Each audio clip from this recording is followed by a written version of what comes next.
During childhood, high school, college, and the movement, Moody constantly battles the segregation of the Jim Crow South and reveals the illogical racial distinctions between blacks and whites.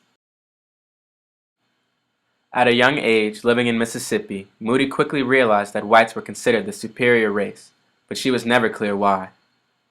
It really bothered me that they had all these nice things and we had nothing.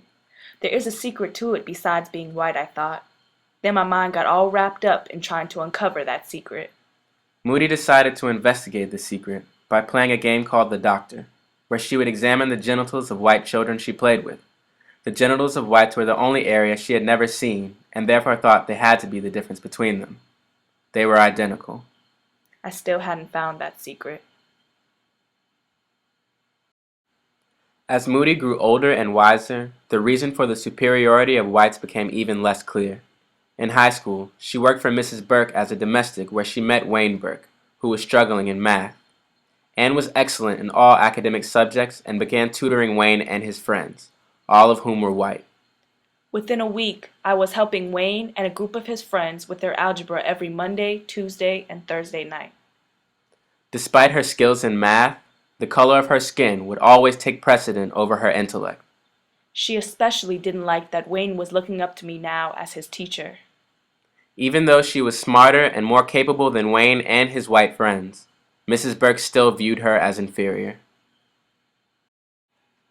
Following high school, Anne continued in her studies, and after attending Natchez Junior College, she was in the process of deciding where to continue her education. Moody was debating between Louisiana State University and Tougaloo College, but she was discouraged to go to LSU because of the recent integration.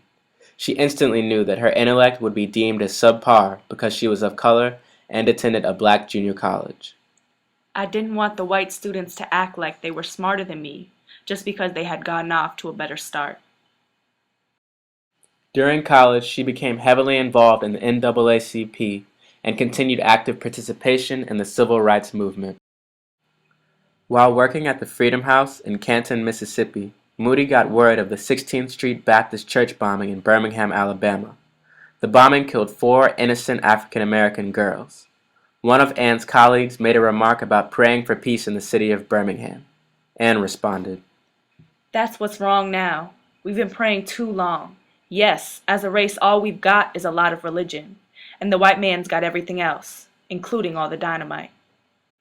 all the violence and bloodshed in the South made Anne realize that there were no logical racial distinctions between blacks and whites, but rather, whites were only superior due to the fabricated mentality stemming from centuries of racial discrimination. A world this evil should be black, blind, and deaf, and without any feelings at all. Then there won't be any color to be seen, no hatred to be heard, and no pain to be felt. In Anne's childhood and high school, she exposes that there is no physical or intellectual difference between whites and blacks. Through her examination of the physical body and through her superior math skills. But as she moves on to college and participates in the civil rights movement, she is still treated as a second-class citizen, despite her expose of the absurdity of racial distinctions. I do believe that we shall overcome someday.